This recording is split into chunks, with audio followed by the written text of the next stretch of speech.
ए ବାହାଙ୍ଗିରୁ ଗଣେଶଙ୍କ ଫଟୋ କାଢ଼ିକି ତ୍ରିଶୂଳ କ'ଣ ପାଇଁ ଲଗେଇଲେ ଜାଣିବା ପାଇଁ ହେଲେ ଭିଡ଼ିଓକୁ ଶେଷ ଯାଏଁ ଦେଖନ୍ତୁ। हेलो सांगमाने मु मुन्नू आपण मानक वेलकम करुच्ची मोर गोटे नुआ कुनी ब्लॉग को।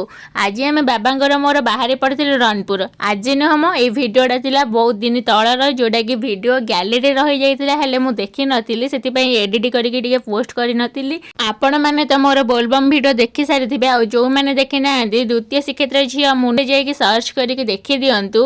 आ मत बाहांगीटा से भी भल लगी नाला फिर भी आने पड़ा कहीं ए गणेश थे तो से बाबा को बार बार कहली बाबा गणेशटा काढ़ी मोर त्रिशूल लगे दौना तो से त्रिशूल भी लगे देते मो कथा शुणिकी आपर आसिक आम यू किसी जिनस किणाकिणी कर तो बाबा ये किसी रेशन जिनस किणाकिणी करके आम गाड़ी की टिके खाइबा को देकी आमे आसीलु हेरी घर को। आ जो मानक मो वीडियो भल लगिला लाइक कमेंट शेयर सहित जो मैंने नुआ अच्छा जल्दी जल्दी सब्सक्राइब करदे। रही जय जगन्नाथ।